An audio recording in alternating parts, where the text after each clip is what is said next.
오늘 본문의 말씀은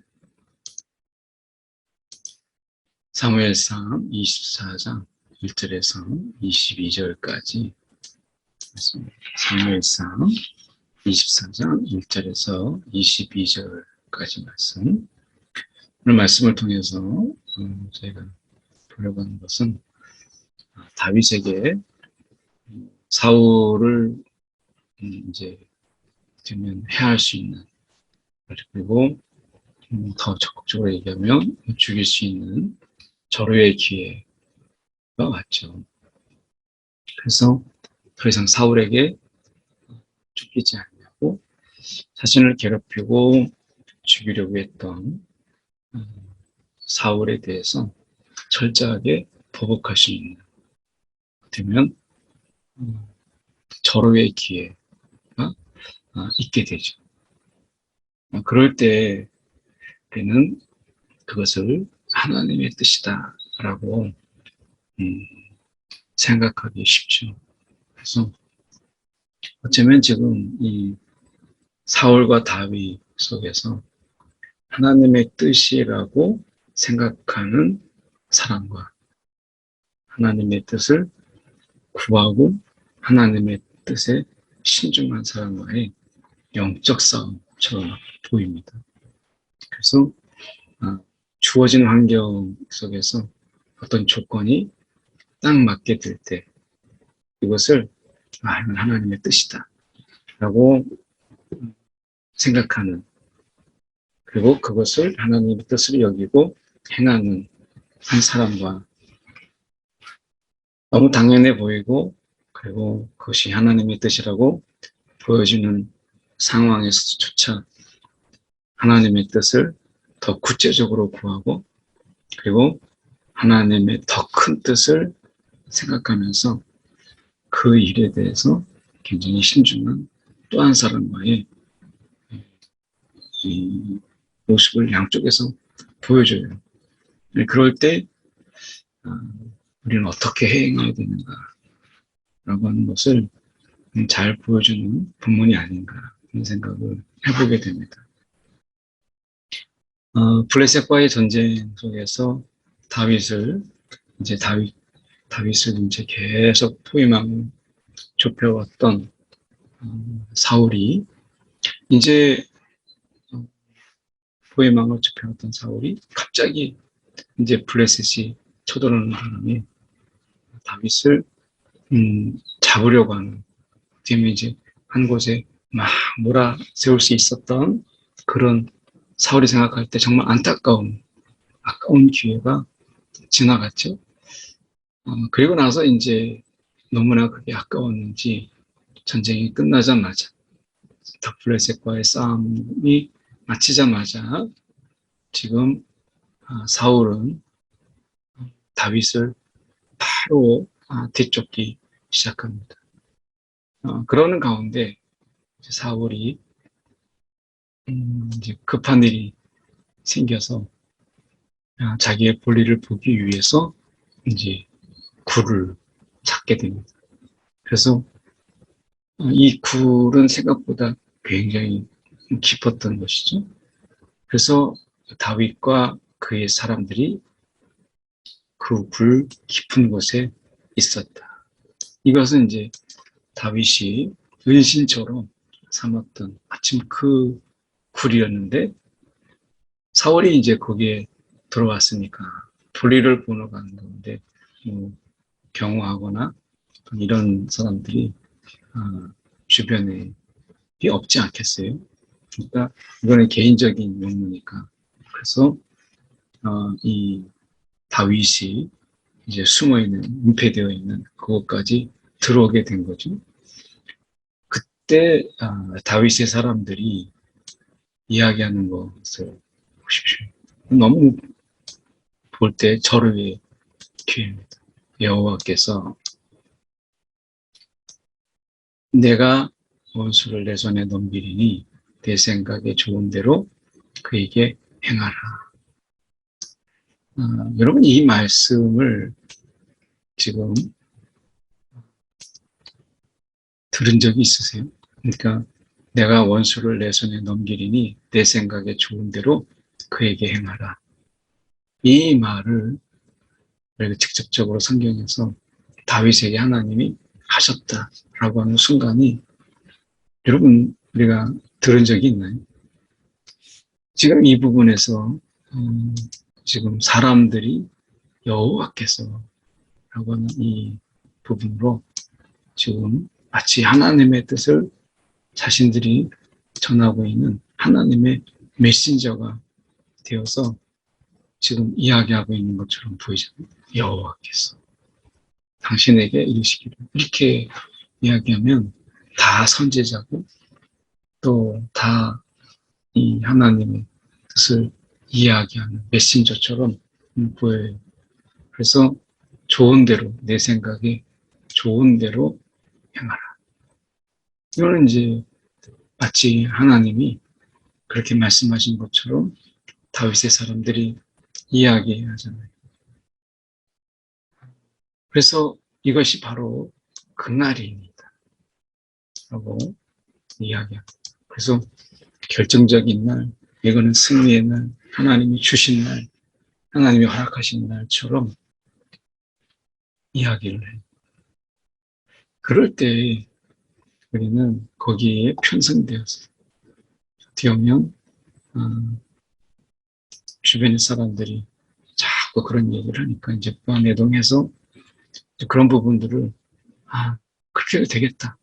이런 마음의 충동을 갖게 되고 그렇게 해야 되겠다. 그런 생각을 가질 수 있죠.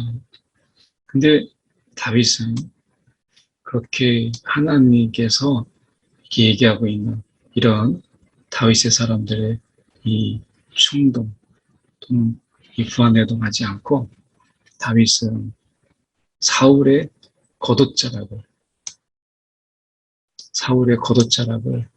가만히 봅니다. 그러니까 이 부분에서 이 옷자락을 벨 것이 아니고 목을 베야 되는데 그렇게 하지 않았어요. 너무 좋은 기회였죠. 그리고 다윗이 이제 이렇게 이야기합니다. 여호와의 기름 부음 받은 자, 이렇게 이야기하죠. 여호와의 기름 부음 받은 자.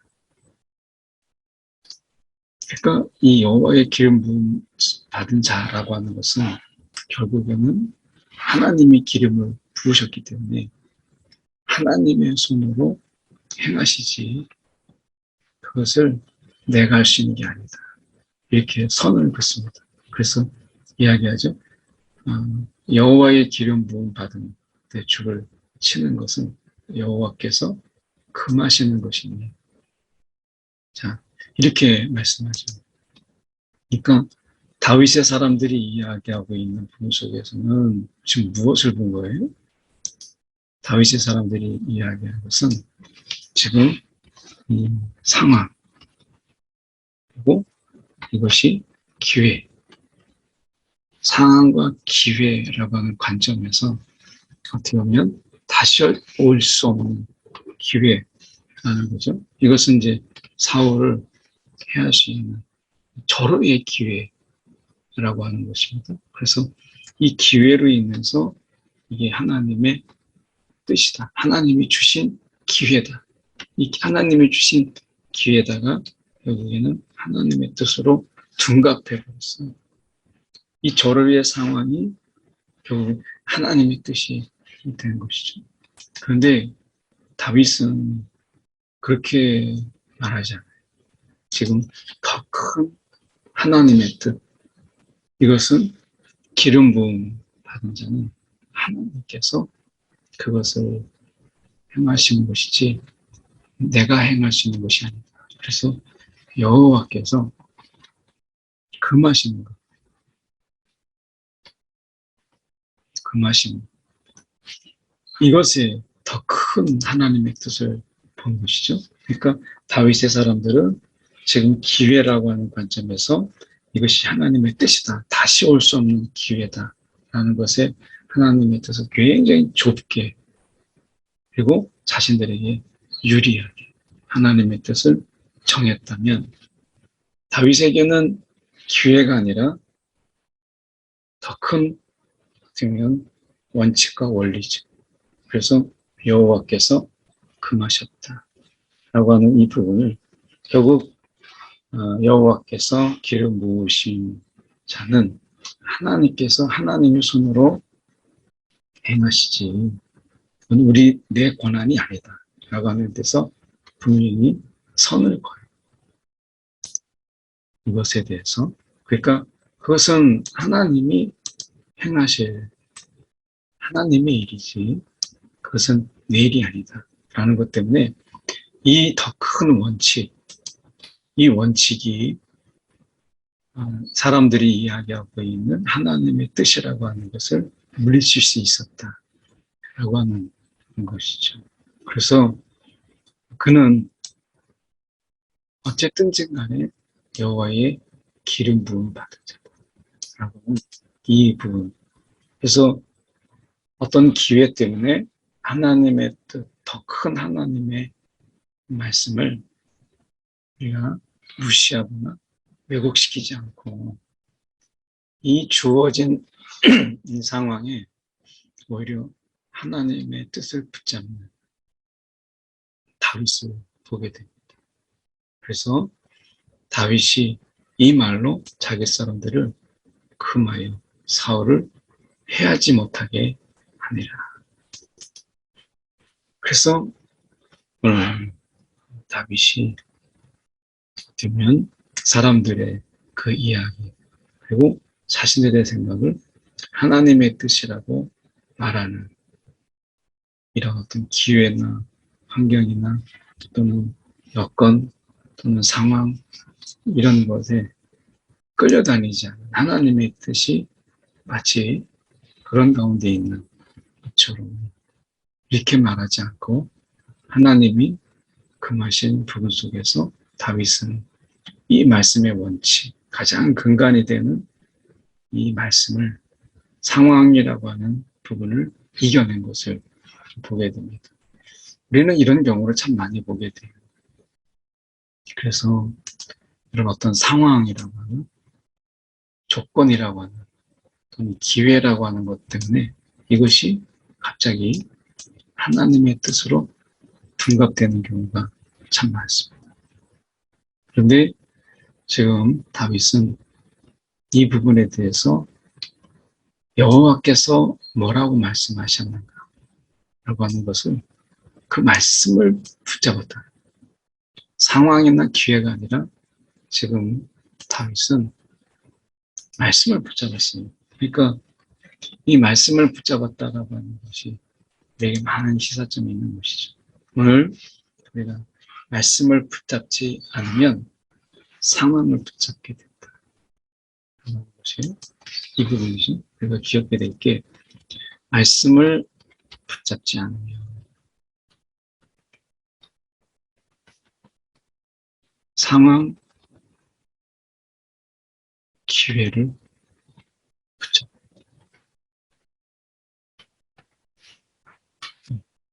우리는 이 기회를 붙잡는 상황을 붙잡는 자가 아니라 우리는 말씀을 붙잡는 자죠. 그 세상에서는 어떤 이 기회라고 하는 이 부분을 우리가 이야기하지만 하나님은 철저하게 말씀을 이야기하시거든요. 그래서 말씀에 근거한 삶, 말씀에 부합한 삶, 이것이 다윗의 결정이었어요. 다윗의 또 삶이었음을 보여줍니다. 다윗이 여기에서 이제 이야기하죠. 이제 볼일을 보고 불에서 나온 왕에게 이렇게 얘기합니다. 왕을 내 손에 넘기신 것을 왕이 아셨을 것이다. 이거는 인정할 수밖에 없잖아요. 사울도 이걸 인정합니다. 그래서 어떤 사람이 나를 권하여 왕을 죽이라 하였으나 내가 왕을 아껴 말하기를 대추를 해야지 아니하겠다.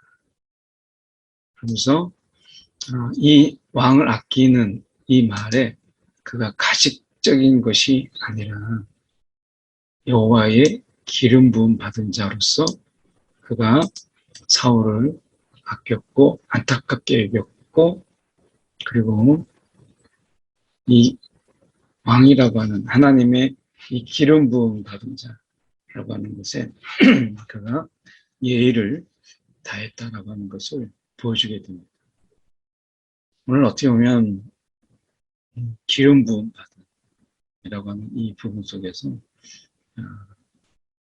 하나님이 기름 부음 받은 자라고 하는 다윗의 마음을 우리가 볼 수 있어요. 다윗이 기름 부음 받은 자, 하나님이 나에게 기름 부으셨다라고 하는 것에 대한 이것을 결코 가볍게 여기지 않고 다윗은 이것을 굉장히 무겁게, 그리고 그 하나님을 얼마나 그가 존귀하게, 그리고 하나님을 얼마나 그가 경외하고 있는가를 이 한마디에 보여주고 있는 거죠. 이것을 통해서 다윗은 하나님이 기름 부은 자라고 하는 사울을 보는 거죠.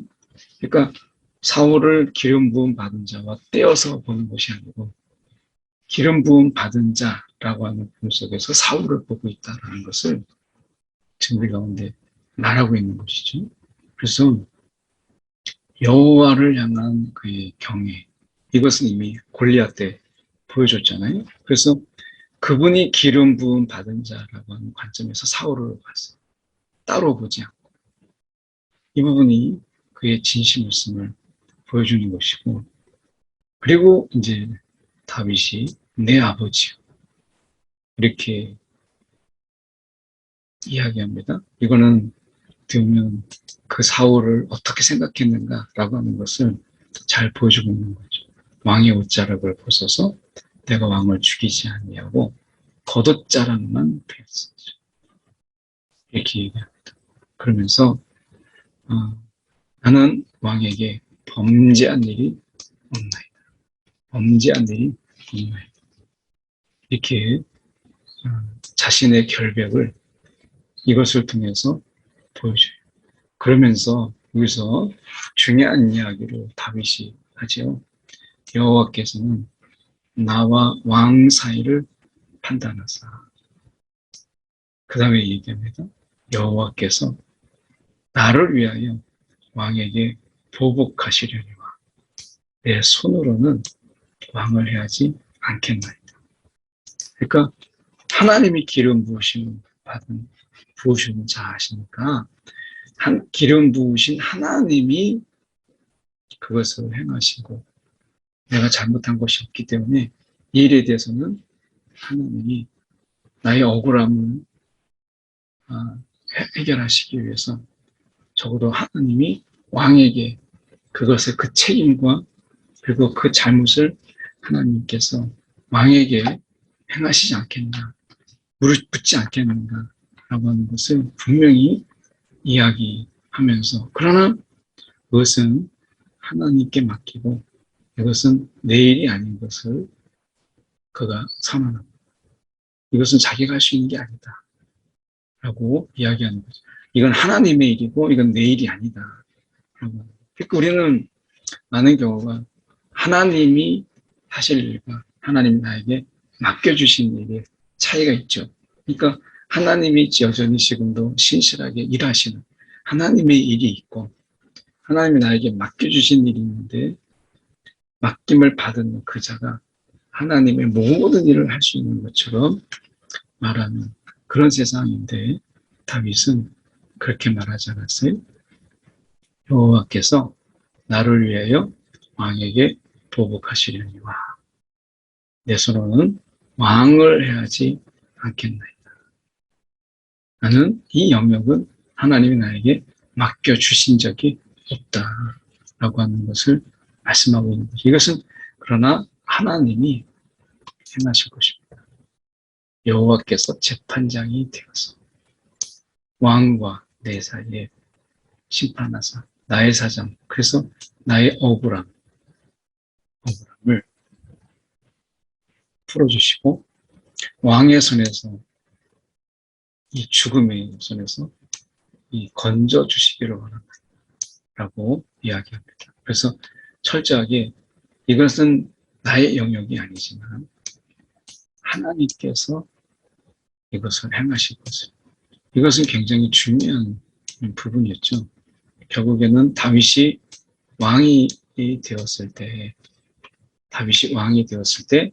이것은 쿠데타가 아니고 하나님께서 자연스럽게 심판하시는 하나님의 심판이었다. 사울의 죽음은. 그래서 어떻게 보면 이 다윗이 이제 왕이 되는 이런 부분 속에서 이 정당성, 왕이 되는 데 있어서의 왕의 정당성, 하나님의 기름 부으심이라고 하는 이런 부분 속에서 왕의 정당성, 이런 부분 속을 이야기하고 있는 것이죠.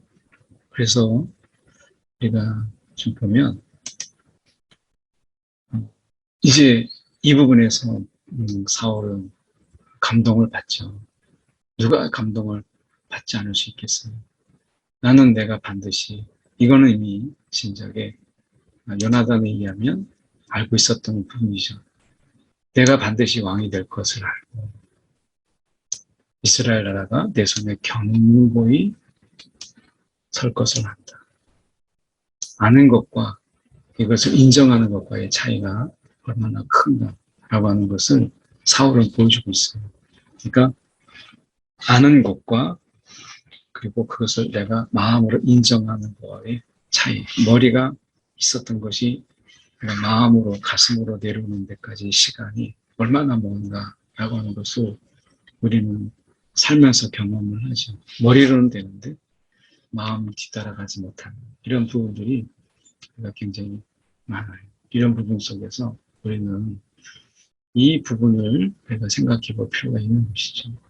그래서 등에 보면 내가 반드시 왕이 될 것을 알고 이미 알았지만 마음으로 인정하는 데 시간이 오래 걸린 것이죠. 그래서 이걸 인정하면서 사울이 처음으로 이야기합니다. 너는 내 후손을 끊지 않냐. 내 아버지의 집에서 내 이름을 멸하지 않을 것을 맹세하라. 이렇게 이야기합니다. 여기에서 우리가 사울의 비겁함을 보게 되죠. 자기는 죽이려고 했지만 자기가 그렇게 됐을 때는 하나님의 이름으로 너는 맹세하라. 다윗이 하나님의 이름으로 맹세했던 부분에 대해서 얼마나 철저한가를 알기 때문에 하는 비겁함이잖아요. 그럼에도 불구하고 다윗은 기꺼이 맹세합니다. 이것은 하나님께 맡겼다라고 하는 것을 선언하는 것이죠. 오늘 우리가 말씀을 강조하고 또 강조하지만 우리는 여전히 환경과 또 처지 이런 거에 우리가 많이 약합니다. 특히 이제 기회를 찾는 인간, 기회를 찾는 그런 삶 속에서는 끊임없이 하나님의 뜻이 왜곡되고 비틀어지는 것을 우리는 본문을 통해서 보게 됩니다. 오늘 말씀이 아니면 우리가 얼마든지 왜곡될 수 있다라고 하는 것을 우리가 생각하면서 이 시간 하나님 환경 중심, 상황 중심이 아니라 우리가 말씀 중심의 삶을 살게 해 주옵소서. 말씀 붙잡고 한 1분 정도 함께 기도하겠습니다. 사랑이 많으신 하나님 아버지, 오늘도 주님이 주신 귀한 말씀을 붙잡고 살아가는 우리의 심령들이 되게 하여 주시옵소서. 아버지, 오늘도 주님이 주시는 말씀, 오늘도 하나님 흐트러지지 않는, 자로나거나 치우치지 않는 하나님 말씀을 붙잡고 살아가는 우리의 심령들이 되도록 주님 인도하여 주시옵소서. 아버지, 주님 주시옵소서. 오늘도 주신 말씀 붙잡고 살아가게 주옵소서. 사랑이 많으신 하나님 아버지, 이 시간에 기도합니다. 오늘도 주님께서 우리 가운데 함께하여 주셔서 하나님의 귀한 그 말씀의 인도함 속에 살아가게 하여 주시옵소서. 보이는 처지나 여건 또 상황에 우리가 하나님의 뜻을 둔갑시키지 않게 하시고 오늘도 살아 역사하시는 하나님의 말씀, 이 말씀이 우리의 삶에 길라잡이가 되게 하여 주시옵소서. 살아계신 예수 그리스도를 받들어 기도드립니다. 아멘.